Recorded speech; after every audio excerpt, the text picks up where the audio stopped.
Hi, this is Teacher Maria of #IQ Academy.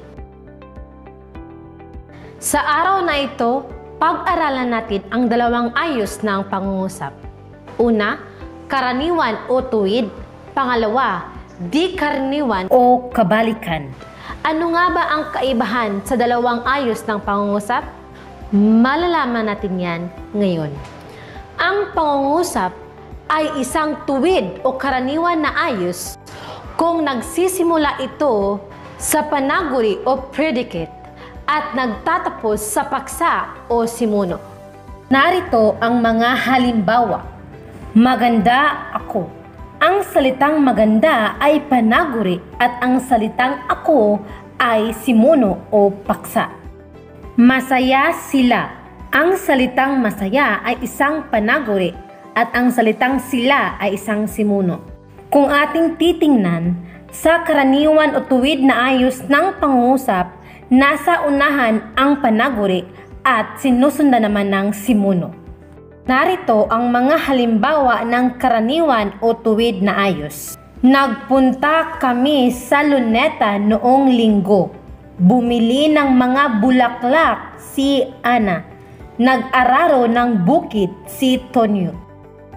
Kung ating babasahing mabuti ang mga pangungusap, nasa unahan ang mga panaguri at sinusundan naman ito ng mga simuno o paksa.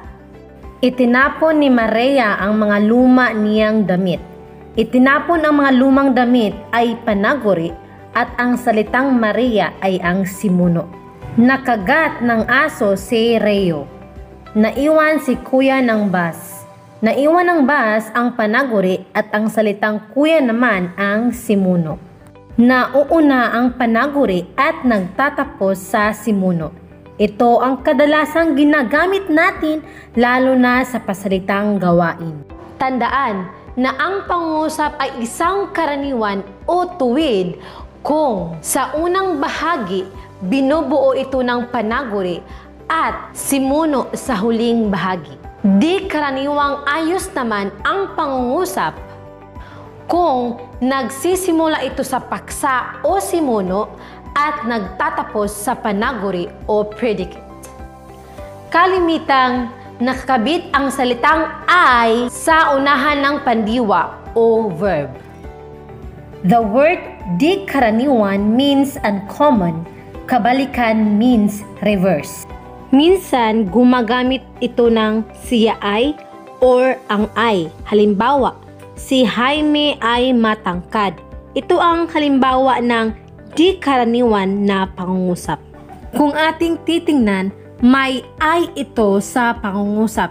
Kaya tandaan, kapag merong ay, ito ay halimbawa ng di karaniwan na ayos. Halimbawa, ako ay maganda. Ang salitang ako ay simuno, maganda ay panaguri. Tingnan mo, ito ay nagsisimula sa simuno at nagtatapos sa panaguri. Sila ay masaya. Sila ay simuno, panaguri ay masaya. Huwag kalimutan, nagsisimula ito sa simuno at nagtatapos sa panaguri. Narito ang mga halimbawa. Si Alex ay nahuli sa klase. Ang mga mag-aaral ay papunta sa silid-aklatan. Si Josa ay kinagat ng aso. Ang bata ay nadapa. Ang mga mag-anak ay nagsisimba tuwing Sabado. Ang musika ay punong-puno ng damdamin. Kung titingnan mo, ang mga paksa ay nasa unahan at ang panaguri ay nasa huli. At ang panandang ay ang kadalasang nagdurugtong sa dalawang bahagi ng isa.